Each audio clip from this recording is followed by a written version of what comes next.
Bonsoir à tous, bienvenue sur votre chaîne TEM TV. Alors, nous avons le plaisir de recevoir Monsieur Abdoulaye Sy. Il a écrit un ouvrage intitulé Le prix de l'âme, comme vous le voyez ici. Alors, je rappelle cet ouvrage, en résumé, le synopsis.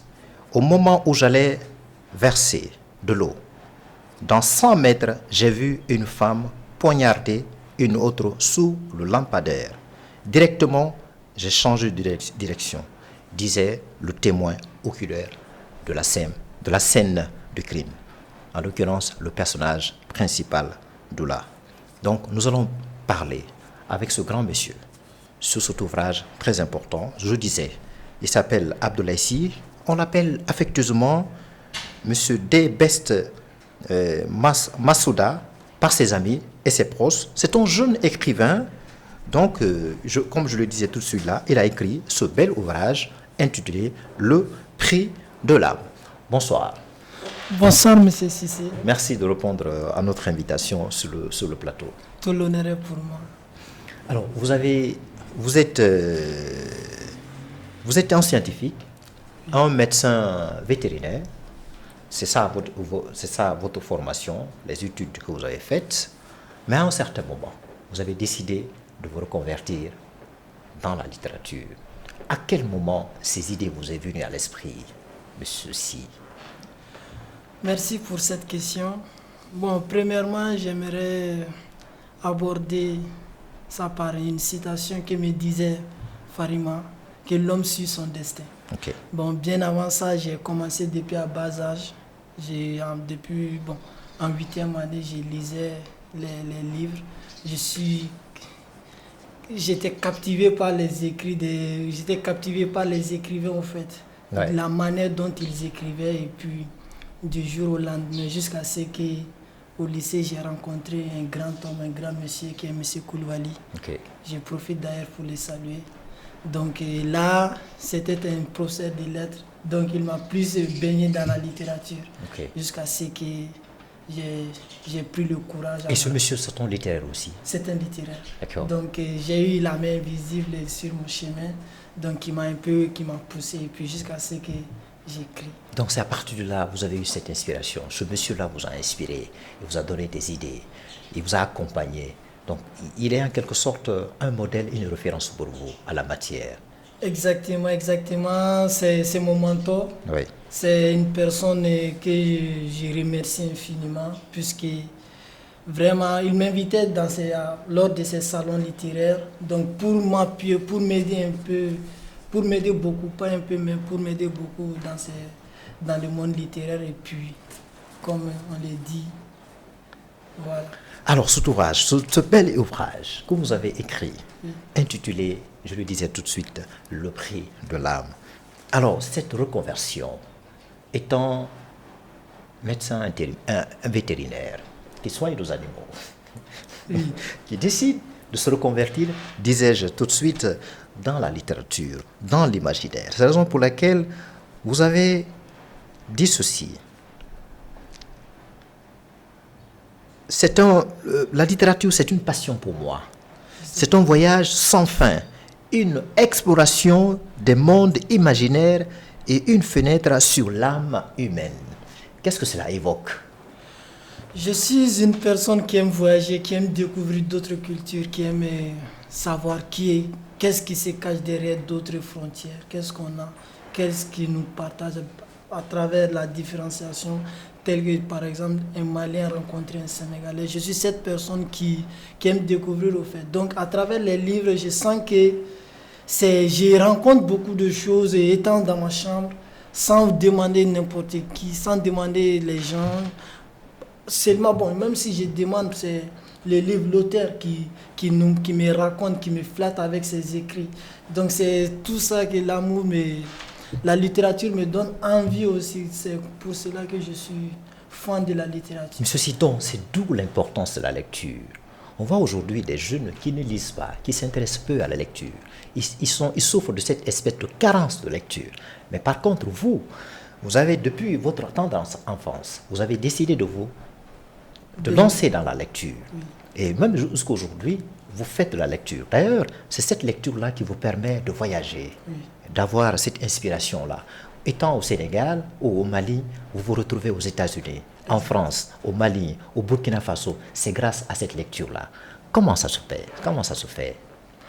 Bon, quand même, ça dépend de l'ambition de tout un chacun, puisque actuellement, ça dépend des jeunes, comme vous venez de le dire. Il y a d'autres qui n'aiment pas, bon, je ne dirais pas entre guillemets, qui n'aiment pas la lecture, qui ont d'autres choses à régler. Oui. Bon, ils pensent que la lecture, c'est une perte de temps. Donc ça dépend de la conviction de tout un chacun. Mais bon, quand tu aimes voyager, quand tu aimes discuter avec les grands, puisque quand tu aimes voir comment les choses se passent dans le monde, comment les grands se sont faits, forcément vous allez lire pour suivre leurs traces. Donc, le monde est le livre. Le monde est dans le livre. C'est pour cela que vous avez dit, chaque mot écrit était une exploration personnelle et une manière de partager ces mots justement avec le monde. Exactement. Comme le disait, cela me rappelle même une citation de Voltaire qui disait que l'écriture est la peinture de l'âme. Ouais. Donc c'est un peu ça, tu dis, tu écris et puis tu lis. Au fait, on dirait quand tu lis même, tu sens que tu vis l'action en fait, Ouais. quoi, avec la littérature. C'est ça, c'est ce fait-là qui brûle en moi quand je lis les livres, quand je dévore les... Et c'est cela l'importance de la lecture. Exactement. Et quand vous lisez, les mots viennent aisément, facilement. Vous trouvez toujours des mots, des expressions, des phrases pour exprimer fidèlement vos idées. C'est ça. Tout ce qui se conçoit bien s'annonce clairement. Et les mots pour le dire s'annoncent aisément. Donc, c'est les livres qui font ça et puis sans se paniquer. Donc, il y a la magie qui sont cachées derrière ces mots, derrière les phrases, derrière les conjugaisons, la grammaire, le vocabulaire. Exactement.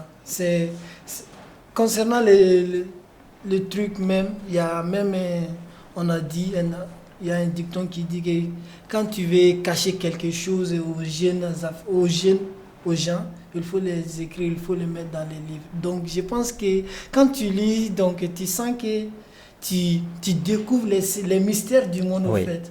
Voilà. Les mystères du monde qui vous entourent. Exactement. Même celui-là qui sont loin de soi. Exactement. Loin de soi. Oui.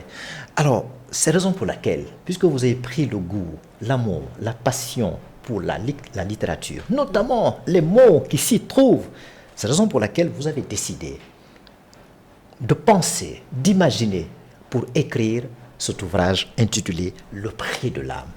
Alors, dans cet ouvrage, on voit une femme.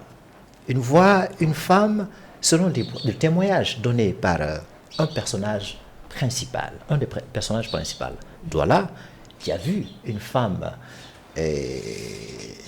aller, qui jette de l'eau à quasiment à 100 mètres sous lampadaire. Oui. Donc cette femme-là en train de poignarder une autre femme. Oui. Oui. Alors d'où est venue cette inspiration-là? Est-ce que vous êtes inspiré? Est-ce que ça vient d'un rêve ou bien d'un fait vécu? Merci pour cette belle question. Ça vient d'un rêve, d'un cauchemar. Okay. Donc, je dirais donc, parfois les rêves prémonitoires aussi, comme que l'homme conçoit tout au long de ses sommets. Donc, ça vient d'un cauchemar que j'ai vécu. Donc, je me suis inspiré de ça pour créer l'art qui se trouve derrière les feuilles là. Voilà. Et alors, c'était pas... Certes, c'est un cauchemar ou bien une nuit cauchemardesque. Au lieu de ressentir la peur, la psychose, vous en avez fait une imagination littéraire pour transposer ça dans votre livre, pour accoucher ça à travers des idées. Oui. Alors, on a vu le personnage principal, Douala, qui a vu cette scène de crime. Donc, il est vu ici comme un témoin oculaire. Oui. Donc, et après avoir vu cela, il a pris la tangente. Oui. Il est parti. Mais il a été interpellé par un policier. Oui. Il a demandé, puisque c'est lui qui a vu la scène du crime. Donc, il est comme étant un témoin oculaire. Et donc, le policier lui a demandé de faire la description, voire même de faire le robot le portrait robot de l'éventuel criminel ou coupable de cette tuerie. Exactement. Bon, Doula, j'aimerais dire, c'était un jeune adolescent. Ok. Donc, entre la jeunesse et puis prendre à l'âge mûr là. Ok. Donc, vu cette scène de crime, cela va sûrement l'impacter durant toute sa vie. Donc, forcément qu'il n'a pas l'habitude de voir ce genre d'images, surtout réellement aussi. Donc, directement, il a eu la peur. Donc, pour la raison pour laquelle il a changé de direction, pour ne pas être interpellé aussi par la police. Mais malheureusement, l'homme propose des dispose et puis la police aussi va là et poursuit les traces pour amener jusqu'à la justice. Donc c'est pour cela que finalement et puis il a été interpellé pour donner les explications par rapport à la scène de crime. Oui. La raison pour laquelle c'est grâce à cette explication-là, c'est grâce à ces preuves, ces éléments, surtout le témoignage donné par le témoin oculaire. D'où là, justement, c'est ce qui a permis à la police. Je crois il y a le commissaire Barry. Oui. Le commissaire Barry qui a travaillé évidemment en parfaite collaboration avec Serzan. Oui, avec Serzan. Donc, ils ont amené le suspect. Exactement. À la police, au commissariat, donc pour la soumettre à un interrogatoire. Et à l'issue duquel elle a refusé de répondre. Elle a dit, elle a même répondu en ricanant, en riant. Elle dit, je ne vais pas répondre tant que mon avocat n'est pas là pour m'assister. Bon, quand même, c'est l'habitude qu'on a. Ce sont les faits qu'on a l'habitude de voir tant qu'on a affaire avec la justice. Donc, vous êtes toujours accompagné par un avocat. Donc, tout ce que vous direz serait utilisé contre ou pour vous. Lorsque vous, donc, en VZM, c'est qu'on l'a interpellé. Et puis, donc, tant que l'avocat ne sera pas là, si elle dit un seul mot qui va à l'encontre de ce qui ne va pas, donc elle sera interpellée par ça. Donc, c'est la raison pour laquelle elle n'a pas parlé jusqu'à l'intervention de Blaise Touré. Alors, moi, ma question, vous dites que c'est de la prémonition. Oui. C'est un rêve prémonitoire. Oui. Alors, regardez la suite logique. Vous avez créé un personnage, Zem. Vous avez créé un personnage, Zoula, et Serzan, et M. Barry. De la scène de crime jusqu'à ce qu'on a amené le suspect et à la police, et jusqu'au moment où le suspect, c'est une femme, elle a refusé de parler. Comment c'est venu? Est-ce que justement cette même nuit-là que l'idée vous est venue à l'esprit, cette inspiration, cette imagination vous est venue à l'esprit? Bon, tout ne s'était pas écrit lors de cette nuit seulement. J'ai écrit l'idée générale, là où j'aimerais en venir.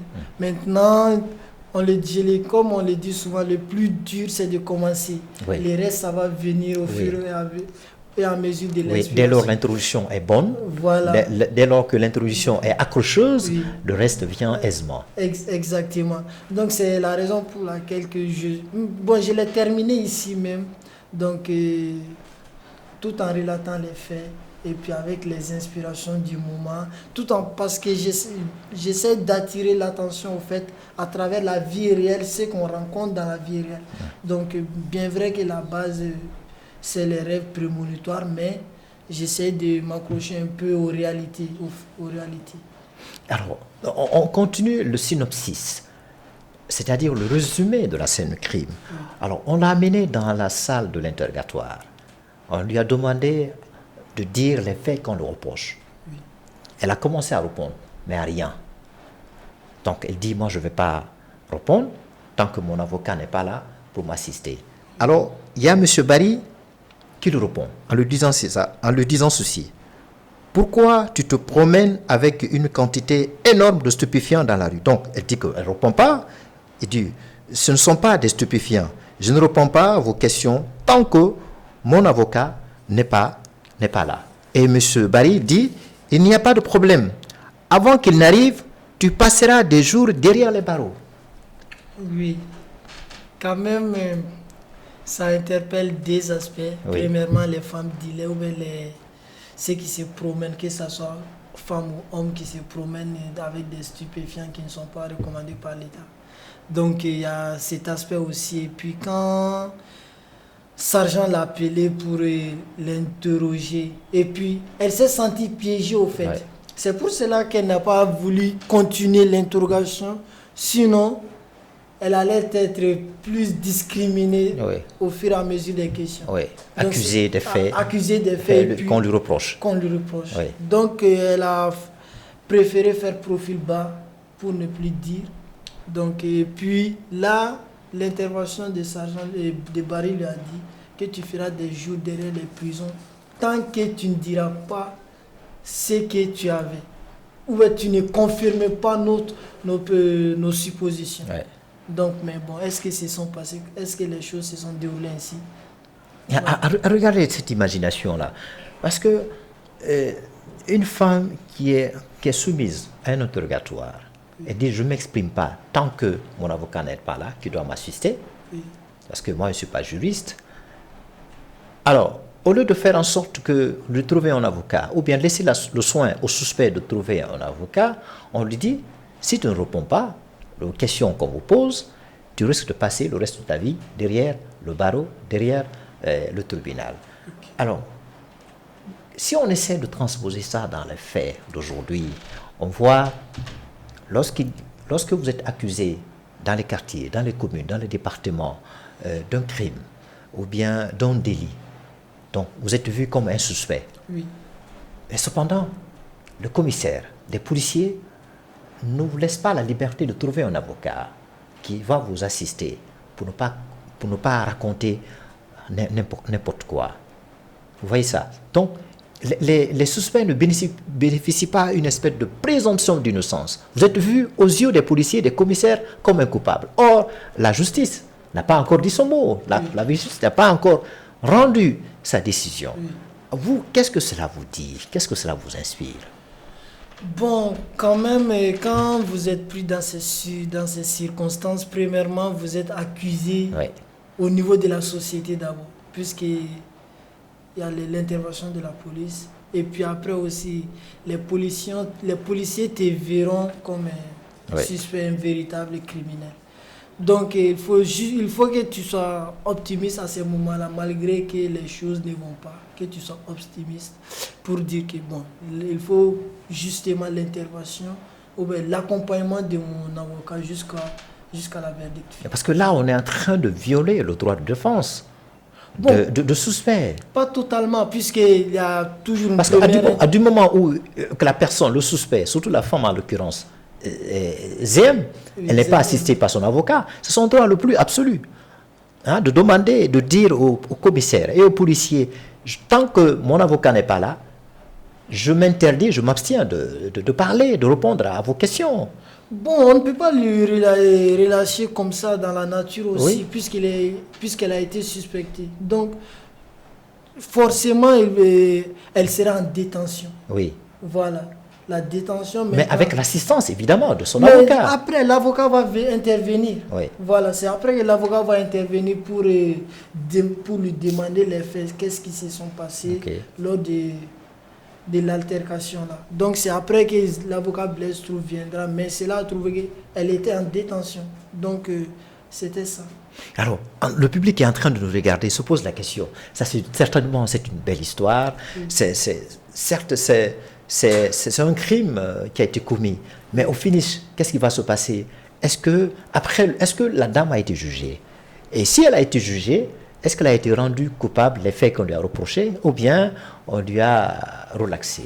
Pour cette question, j'invite énormément le public à lire le roman Les Prix de l'âme pour en savoir si ZM a été coupable ou non. Donc, après, le public va répondre à ça, je pense. Et moi également, j'ai lu le livre, une partie, mais la fin là, je suis en train de me poser la question, est-ce que ZM a été condamné soit ce qu'on lui reproche. Oui. Est-ce qu'elle est coupable ou bien est-ce qu'elle est innocente? Eh bien, je ne sais pas. Mais donc, je vais continuer à lire l'ouvrage. J'espère au même titre que le public, les grands lecteurs, les grandes lectrices, hein, les potentiels lecteurs, pour connaître la fin de cette scène de crime, hein, qui est reprochée à ce suspect, parce qu'elle n'est pas encore coupable. Exactement. Je les invite énormément à lire et puis découvrir les restes. Ok. Alors, comment parlez-vous? Regardez aujourd'hui le témoin oculaire. Lorsque vous, par hasard, vous tombez sur une scène de crime, en d'autres termes, vous trouvez quelqu'un qui est en train de commettre un crime, un délit ou une infraction, est-ce qu'il faut se taire ou bien est-ce qu'il faut dénoncer? Et quand vous dénoncez, vous savez très bien le risque auquel vous allez encourir. Exactement. Voilà. Donc, quand vous essayez de transposer ça dans la réalité, dans la société d'aujourd'hui, comment l'explication peut-on donner à ça, M. Si? Quand même, il faut toujours être partisan de la vérité. Donc, et même cette position, être partisan en disant vraiment la vérité, si le suspect est relaxé, il risque de faire des représailles. Oui, quand même, comme le cas du jeune homme Doula, quand même, mentalement, tu es abattu. Quand tu viens d'assister à un truc, et surtout scène de crime, tu es abattu mentalement et puis ce n'est pas facile puisque tu es le seul qui pourra dire la vérité, qui pourra illuminer cette histoire-là, qui pourra dire ce qui est vrai, ce que tu as vu ou pas. Donc, quand même, dans les faits réels, j'invite tous ceux qui ont vu des actions comme ça, de dire ce qu'ils pensent, de dire ce qu'ils ont vu, d'être clair sur ça. Malgré que ça, mentalement, ça va percuter sur vous, sur votre état émotionnel. Quand même, il faut être partisan de la vérité, de la justice, disons. Alors, certes, c'est un rêve, c'est une prémonition. Donc, quand on tente de transposer ça dans la réalité, donc vous avez fait une sorte de provocation à l'égard des femmes. Alors, parce que là, la femme qui est vue comme un suspect, comme coupable du crime, elle est vue comme vendeuse de stupéfiants, de drogue. Non. Parce qu'on l'a vue dans la rue avec la drogue, avec le stupéfiant. Mais elle n'est pas vue comme vendeuse ou... Oui, à la fois tueuse, criminelle et vendeuse de stupéfiants, monsieur Si, n'est-ce pas? Oui. Non, quand même, j'essaie de relater une histoire d'une manière que les gens puissent apprendre du jour au jour, les gens puissent s'en servir dans la journée. Pas pour que je suis contre les femmes, non, je suis pour la liberté de la gente féminine. Non, c'est une façon de vous titiller. Voilà, donc c'est un peu ça. Et puis, quand même... Alors concrètement, quelle est la leçon que l'on peut tirer après avoir lu, malgré on ne connaît pas la fin de la scène, après avoir lu ce bel ouvrage intitulé Le prix de l'âme, quelle est la leçon de société que l'on peut tirer pour les hommes et pour les femmes? Il y a plusieurs leçons. Quand même, premièrement, je dirais à chacun de les lire et puis de tirer les leçons. Oui, en substance, quelle est la leçon que l'on peut tirer? Perso, je dirais, ne faites pas autrui ce que tu ne veux pas qu'on le fasse. Si tu fais quelque chose, il y a toujours des personnes qui nous soutiennent. Il y a toujours des gens qui te disent, que ce soit noir ou blanc, nous sommes là pour toi. Donc, si jamais tu te lances dans de beaux draps, forcément, il y aura une chaise vide. Donc, eux aussi, ils vont récolter les pots cassés. Alors, puisque en lisant cet ouvrage, ce message renvoie naturellement au comportement des femmes. Alors, quelle est la leçon que ces femmes, après avoir lu cet ouvrage-là, peuvent en tirer? Bon, ce n'est pas axé seulement sur les femmes. Oui, je sais, mais là, le suspect ici, c'est une femme. Certes, malgré qu'elle soit imaginaire. Oui, Oui. Le suspect c'est une femme, mais l'action ne tourne pas autour de la femme. Ça Ok. tourne autour du chef du clan, Ok. qui est Kali, qui aide, qui fait tout son possible Ok. pour sortir sa fiancée. Ok. Donc c'est Kali aussi qui est vu comme l'acteur principal, si je pourrais le dire, Ok. de cette affaire-là. Ok. Donc c'est Kali qui monopolise, qui fait tout son possible.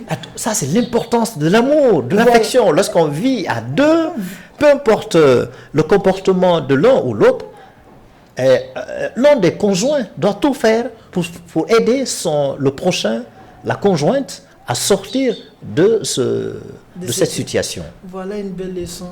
Ça même, moi j'ai vu d'un autre aspect, toi-même tu viens de... Voilà, mais c'est une autre leçon. Donc c'est ça. Ça parle de ça aussi. Donc Kali a tenu sa promesse en lui disant, quoi qu'il en fasse, je serai là pour toi parce que je t'ai choisi corps et âme. Ok. Malgré tes défauts, tes trucs, je suis là pour toi. Donc c'est pour cette raison, donc Kali s'est donné les moyens, que ce soit légal ou illégal, puisqu'il a utilisé les moyens illégaux aussi. Et en utilisant ces moyens-là, il a pris un avocat. À un moment donné, il a été même lâché par cet avocat-là. Oui.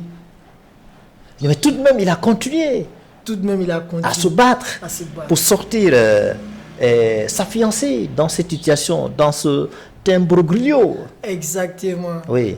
Quand même, Kali, c'est l'exemple parfait.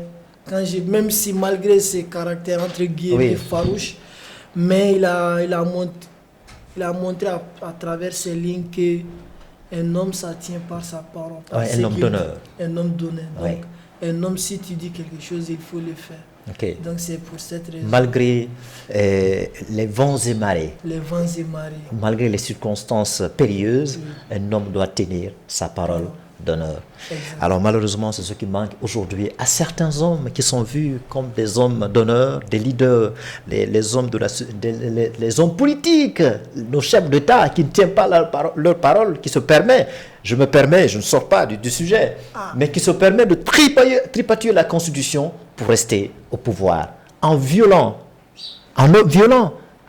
la parole d'honneur. C'est extrêmement important pour un homme. Bon, je ne vais pas intervenir sur ça, mais oui, quand même... Alors, dans la société, dans la société, quand même, là, on voit aujourd'hui, malheureusement, il y a tellement de mensonges. Les gens ne tiennent pas leur parole. Oui. Les gens mentent. Il y a des gens mentent à tout bout de champ. Vraiment, il y a ces fléaux aussi. Oui.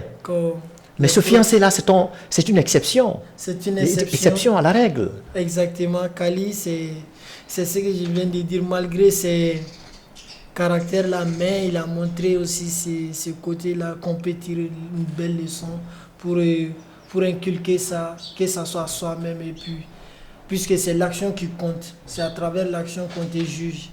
Donc, je dirais quand même, comme tu viens de le dire à ces hommes farouches, de tenir compte, de s'en tenir compte de leurs promesses. Donc, posons-nous la question, est-ce que le suspect, Ziem, si elle réussira à sortir de cette affaire, est-ce qu'elle va rester reconnaissante vis-à-vis de son fiancé? Je ne pense pas.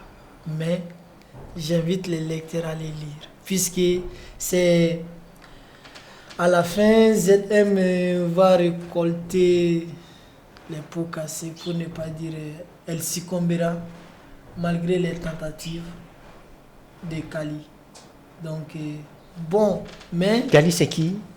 Kali, c'est le fiancé. D'accord. C'est le chef du gang, le chef du clan, qui est le fiancé de ZM. Ok. Voilà. Donc, elle va succomber Elle va succomber suite à l'ère arabe. Ok. Mais bon, j'invite les gens à les lire pour découvrir le reste. Alors, en tout cas, merci. Merci d'avoir été notre invité sur le plateau de TMTV pour parler de ce bel ouvrage. Oui. Le bel ouvrage, cet ouvrage, il est encore disponible, n'est-ce pas? Oui, c'est disponible. C'est disponible à mon niveau. D'accord. Et puis au niveau de librairie Claire Afrique. D'accord. Et puis au Mali aussi, c'est disponible. Librairie Claire Afrique, c'est à Ouakam, hein? Non, c'est au niveau de l'université Cheikh Anta Diop, d'accord. Voilà, ok. Donc l'ouvrage est disponible là-bas.